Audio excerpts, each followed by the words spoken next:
Nyarlathotep, written by H.P. Lovecraft and read by Carl Dowler. Nyarlathotep, the crawling chaos. I am the last. I will tell the audient void. I do not recall distinctly when it began, but it was months ago. The general tension was horrible. To a season of political and social upheaval was added a strange and brooding apprehension of hideous physical danger, a danger widespread and all-embracing. Such a danger as may only be imagined in the most terrible phantasms of the night. I recall that people went about with paled and worried faces, and whispered warnings and prophecies that no one dared consciously repeat or acknowledge to himself that he had heard. A sense of monstrous guilt was upon the land, and out of the abysses between the stars swept chill currents that made men shiver in dark and lonely places. There was a demonic alteration in the sequence of the seasons.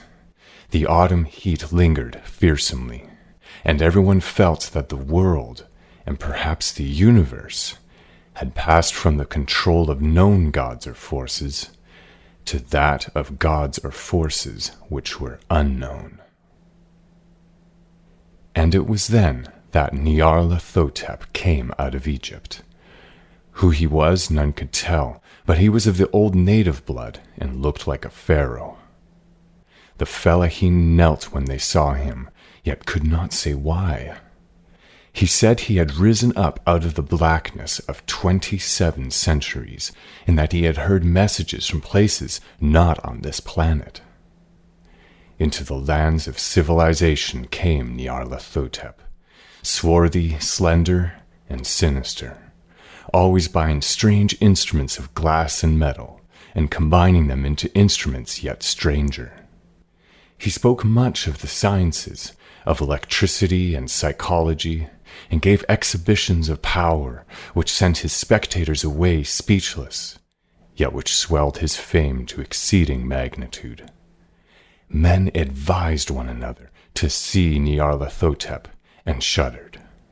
And where Nyarlathotep went, rest vanished, for the small hours were rent with the screams of nightmare. Never before had the screams of nightmare been such a public problem. Now the wise men almost wished they could forbid sleep in the small hours, that the shrieks of cities might less horribly disturb the pale, pitying moon as it glimmered on green waters gliding under bridges, and old steeples crumbling against a sickly sky. I remember when Nyarlathotep came to my city, the great, the old, the terrible city of unnumbered crimes. My friend had told me of him, and of the impelling fascination and allurement of his revelations, and I burned with the eagerness to explore his uttermost mysteries. My friend said that they were horrible and impressive, beyond my most fevered imaginings, and that what was thrown on a screen in the darkened room prophesied things none but Nyarlathotep dared prophesy, and that in the sputter of his sparks there was taken from men that which had never been taken before, yet which showed only in the eyes. And I heard it hinted that those who knew Nyarlathotep looked on sights which others do not. It was in the hot autumn that I went through the night with the restless crowds to see Nyarlathotep, through the stifling night and up the endless stairs into the choking room. And shadowed on a screen, I saw hooded forms amidst ruins, and yellow, evil faces peering from behind fallen monuments. And I saw the world battling against blackness, against the waves of destruction from ultimate space, whirling, churning, struggling around the dimming, cooling sun. and then sparks played amazingly around the heads of the spectators, and hair stood up on end, while shadows more grotesque than I can tell came out and squatted on the heads.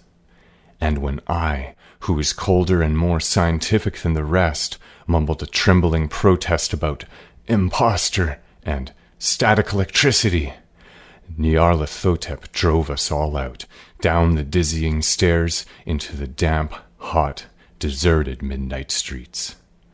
I screamed aloud that I was not afraid, that I never could be afraid, and others screamed with me for solace. We swore to one another that the city was exactly the same, and still alive, and when the electric lights began to fade, we cursed the company over and over, and laughed at the queer faces we made. I believe we felt something coming down from the greenish moon, for when we began to depend on its light, we drifted into curious, involuntary formations, and seemed to know our destinations, though we dared not think them. Once we looked at the pavement, and found the blocks loose and displaced by grass, with scarce a line of rusted metal to show where the tramways had run. And again we saw a tram-car, lone, windowless, dilapidated, and almost on its side.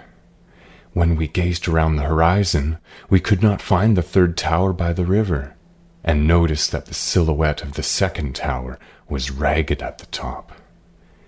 Then we split into narrow columns, each of which seemed drawn in a different direction. One disappeared in a narrow alley to the left, leaving only the echo of a shocking moan. Another filed down a weed-choked subway entrance, howling with laughter that was mad. My own column was sucked towards the open country, and presently felt a chill which was not of the hot autumn. For as we stalked out on the dark moor, we beheld around us the hellish moon glitter of evil snows. Trackless, inexplicable snows, swept asunder in one direction only, where lay a gulf all the blacker for its glittering walls. The column seemed very thin indeed, as it plodded dreamily into the gulf. I lingered behind, for the black rift in the green-lit snow was frightful, and I thought I had heard the reverberations of a disquieting wail as my companions vanished. But my power to linger was slight. As if beckoned by those who had gone before, I half floated between the titanic snowdrifts, quivering and afraid, into the sightless vortex of the unimaginable. Screamingly sentient, dumbly delirious, only the gods that were can tell. A sickened, sensitive shadow, writhing in hands that are not hands, and whirled blindly past ghastly midnights of rotting creation, corpses of dead worlds with sores that were cities, charnel winds that brush the pallid stars and make them flicker low. Beyond the worlds, vague ghosts of monstrous things, half-seen columns of unsanctified temples that rest on nameless rocks beneath space and reach up to dizzy vacua above the spheres of light and darkness. And through this revolting graveyard of the universe, the muffled, maddening beating of drums and thin, monotonous whine of blasphemous flutes from inconceivable, unlighted chambers beyond time. The detestable pounding and piping, whereto dance slowly, awkwardly, and absurdly the gigantic, tenebrous, ultimate gods. The blind, voiceless, mindless gargoyles, whose soul is Nyarlathotep.